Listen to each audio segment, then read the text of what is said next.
Nakakwa na mo man.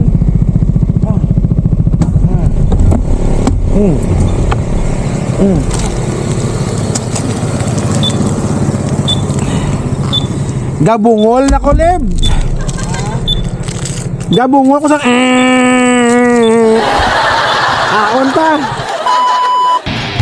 Well, magandang araw mga kapremo, and this is Elso Premo, at dito na naman tayo sa another episode natin sa ating Negros Loop.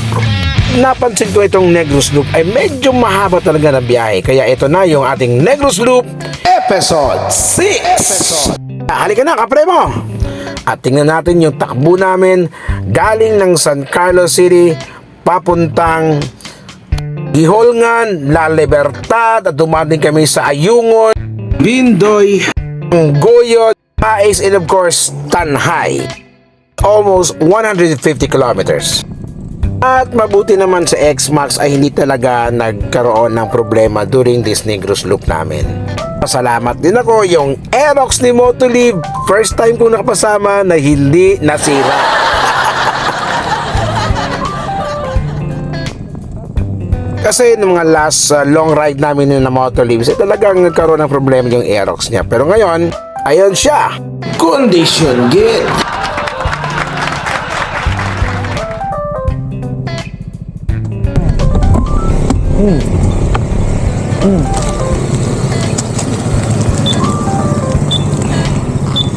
Gabungol na ko, Leb.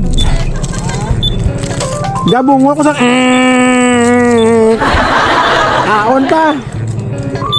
At dahil sa haba ng biyahe ay medyo talaga nakakagutom. At kaya itong Safari Chocolate talaga yung nagbigay sa akin ng konting lakas para matapos ko itong rides na to. Naman sa pare gali oh.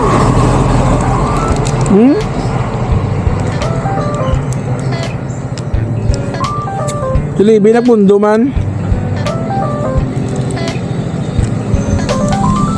Natuyo na ko.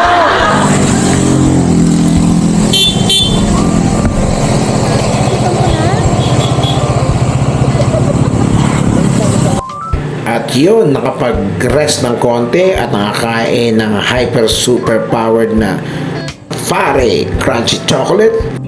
Balik na tayo sa ating Negros Loop. Let's go!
Para kami mga langtang gulay.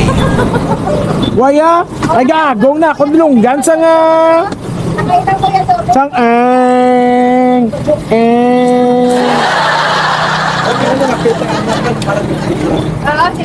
At may natira pa lang sa pare, kaya inubos ko na. Dahil nanghihina na talaga ako dito. At dito kami nag-stop over upang kumain sa Lisa's Eatery. Ito yung kinainan nila Motolives nang sila'y nag-tour din dito sa Negros. Atay. tingala o mga padayon ng relasyon yung aduan ni Libby kay May snow. Pero hindi na balon. Hindi pa palamig. Dua pa kabilog. Mauder. Ang relasyon pabakuron. Snowber baklon. Well, hanggang dito lang muna yung ating video for episode 6 dahil ang haba talaga at napapagod na ako mag-edit. Next episode, yung Baez City, Negros Loop.